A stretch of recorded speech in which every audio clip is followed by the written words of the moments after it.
The Assembly will hear an address by His Excellency James Marape, Prime Minister of the Independent State of Papua New Guinea. I request protocol to escort His Excellency and invite him to address the Assembly.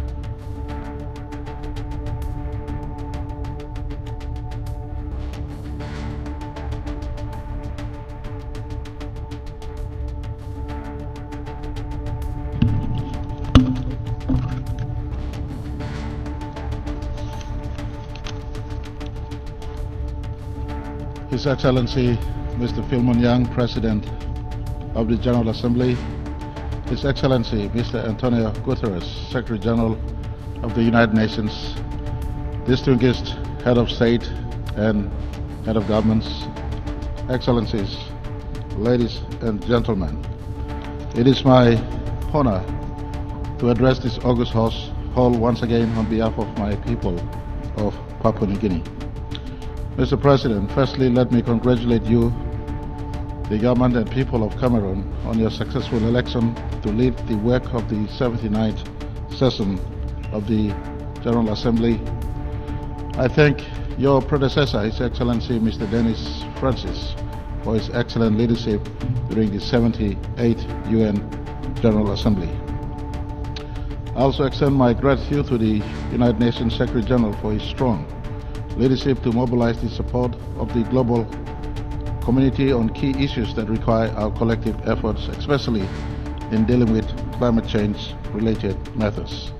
Mr. President, you selected a theme for this debate: leaving no one behind, acting together for the advancement of peace, sustainable development and human dignity for the present and future generations. I believe is very pertinent.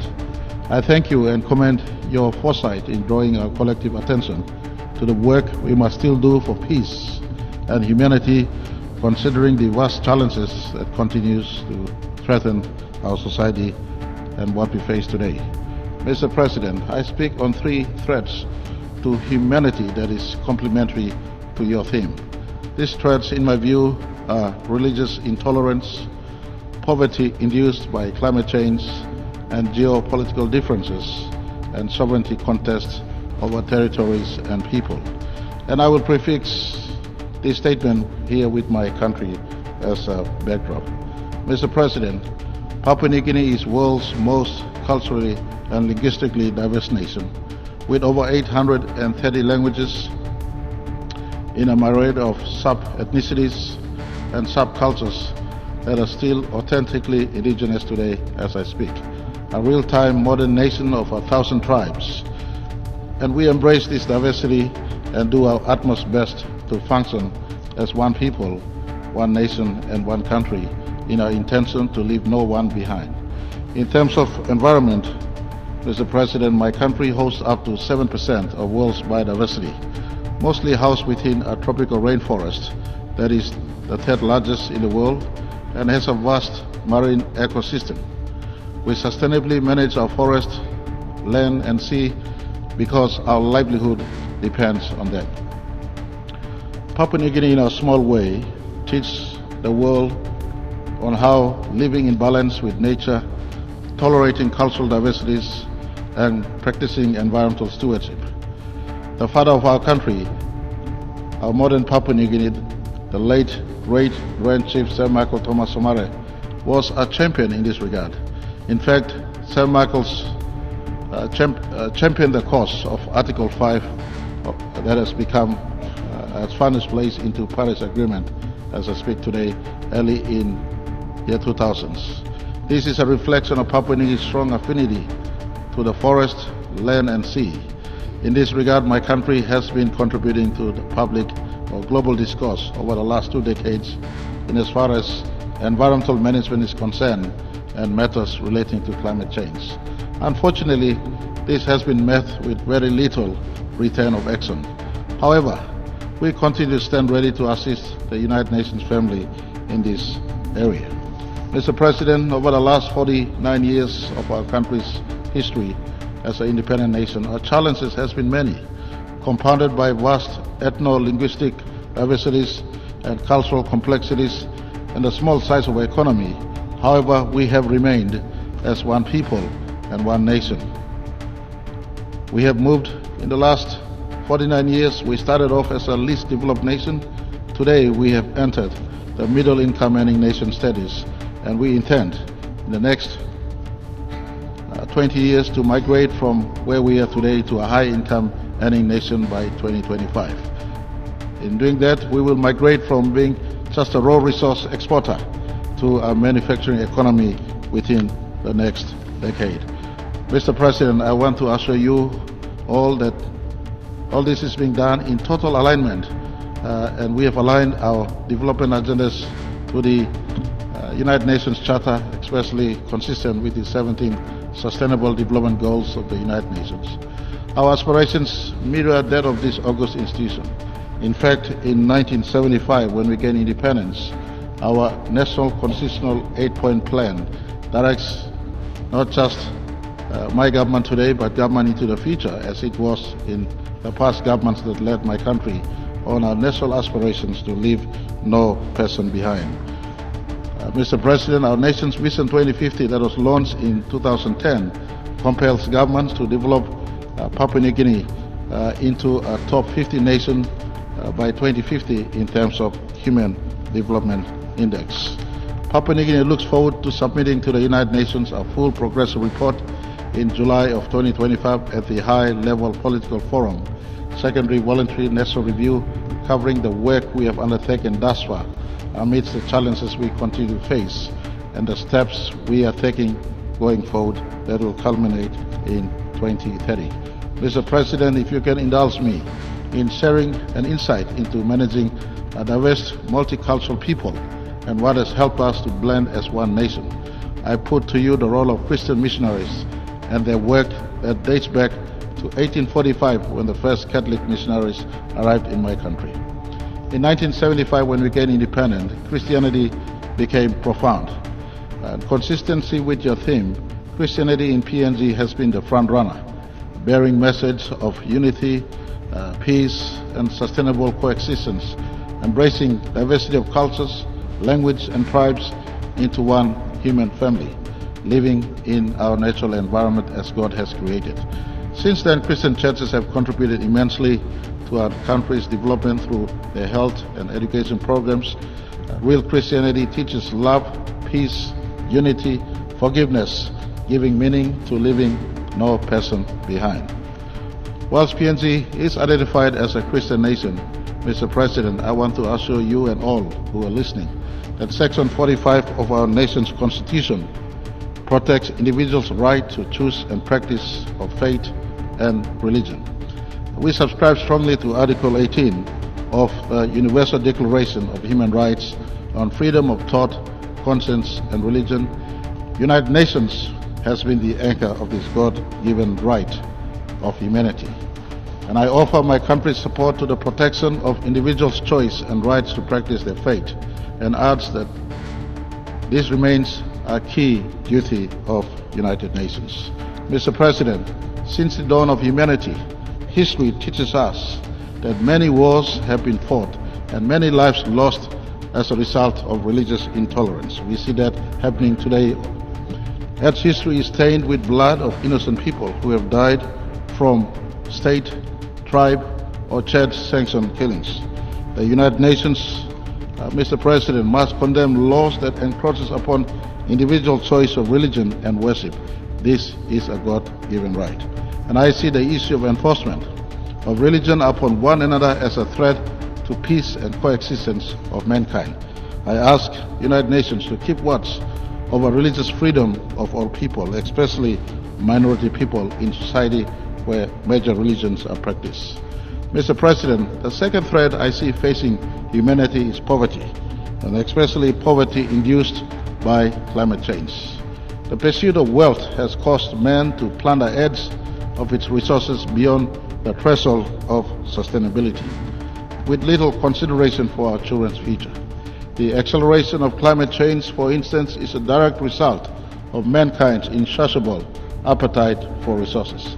An attitude of survival of the fittest, nations and corporations jostle and stampede over each other in order to harvest resources, causing environmental degradation, deforestation, burning of cheaper fossil fuel, and pollution, spiraling our planet into climate catastrophes that will further engender poverty.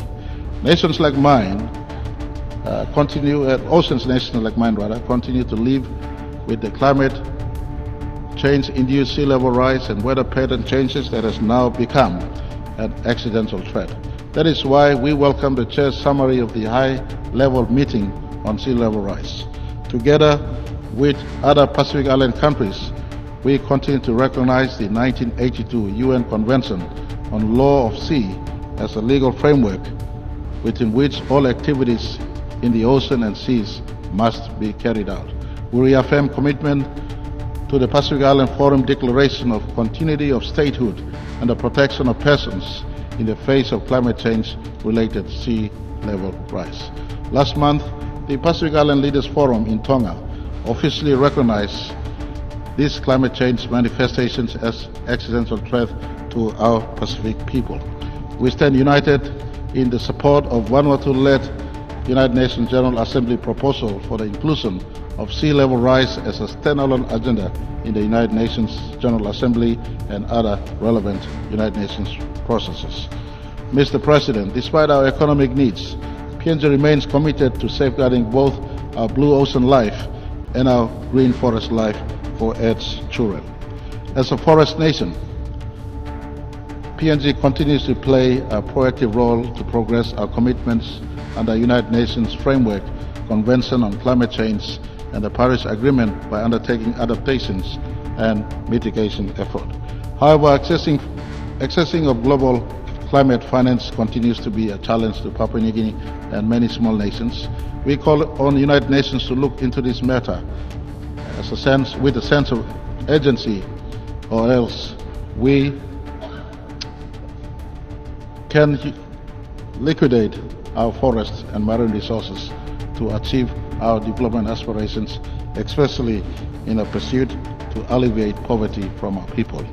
It is for this reason I speak in solidarity with all forest nations, especially those in the Congo Basin and those in the Amazon Basin, for adequate compensation if we are to preserve our forests, which is in fact the lungs of Earth. Mr. President, Papua New Guinea's vast forests, rich biodiversity, marine life, and indigenous people and cultures are now at the crossroads of great change, either of preservation or loss and extinction. The responsibility to save our environment and planet should bear on all of us in equal measure. It is now up to members of the United Nations to save these forests, which are global assets as I speak. On this note, I want to thank my good friend, His Excellency Emmanuel Macron, President of France, for mobilizing European Union funding for a forest conservation area called Managalas in my country. This is the kind of partnership that should be encouraged. And again, I remind the world, the forest of PNG is a global asset. It must be preserved at a price transferable to improving the lives of my forests. You cannot talk about climate change without conversation on forestry. They are the two sides to the same coin in conversations on climate change. And I call for others out there, especially those who have big carbon footprints.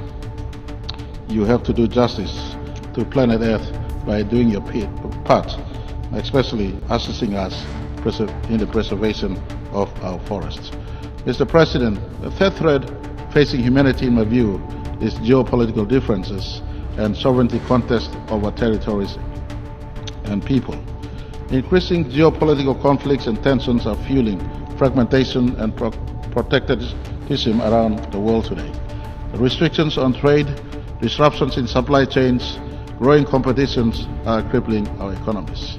We need to examine peaceful strategies and solutions and invest in peace-building initiatives for de-escalation, mutual understanding, cooperation, build trust, and foster peaceful relationships. The United Nations role in this must be respected by all nations, for really it was for this reason that the UN was born. So the world does not need to face many more wars again or another big war again. Mr. President, I say this: violence begets violence, and is evil no matter what the justification may be. Violence begets violence. Peace must be achieved by peaceful means. No matter how long or unjust it may seem, peace must be achieved by peaceful means. We live in a time where the press of a button, an atomic or nuclear bomb has the ability and potential to destroy our planet. All conflicts can be resolved if we allow United Nations one rule book to take prominence over our own parochial national interests. In PNG, we partner United Nations in national and subnational peace-building efforts. One good example is the de-escalation of our own internal conflict on Bougainville, when the United Nations supervised the Bougainville Peace Agreement in 2001 and continues to ensure we comply with all requirements of that agreement, including bringing the 2019 referendum results to our national parliament. To this day, I am happy to report that no bullets have since been fired in Bougainville. This is the role and the strength of United Nations, and I call on all nations and people to respect the charter of this institution and the reasons for its existence. PNG therefore calls on the UN and its systems to begin the process to review the Security Council and the reforms that must take place, including removal of veto powers, so all nations can sit equally on the table in as far as decision-making is concerned. Mr. President, we must do all we can to restore stability to the far reaches of Earth. Global conflicts cause domino effect, and the subsequent impacts are felt throughout the world, including intergenerational wounds. Mr. President, as I conclude, let me remind us again on our collective responsibility to together preserve our planet and our human race. In 1987, a space philosopher called Frank White wrote the overview effect, a cognitive shift astronauts experience after viewing planet Earth from the space, and upon their return to Earth, he records that most astronauts, if not all, experience a self-transcendence, appreciating Earth much more and feeling a very strong connection to all people on the planet.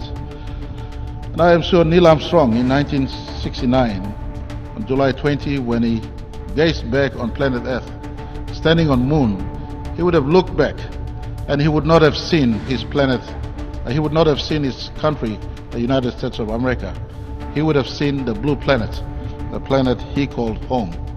I call upon all of us, esteemed leaders of this planet, let us adopt a little bit of overview effect to see the world through the eyes of the astronauts.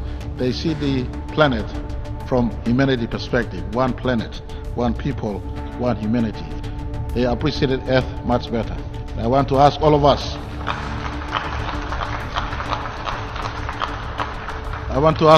all leaders of planet Earth, let us appreciate Earth. Let us treasure its life-sustaining gifts. Let us do everything within our means to preserve and protect planet Earth. It starts with all of us leaders to think and act correctly, because our children's collective future depend on this one. We have but one planet. After all, there's no two planets. You look at the observable universe, you look billions and billions of light years into the observable universe, there is no one planet that looks like us. Only one planet. Let's preserve that. Let us rise above religious bigotry, fight poverty together, and coexist in peace under the charter we ourselves have written into this magnificent institution called the United Nations. I thank you all for the opportunity to speak. May the peace of my Lord Jesus be upon you, Mr. President, and all people of Earth, our beautiful life-sustaining Earth. May God bless each and every one of you.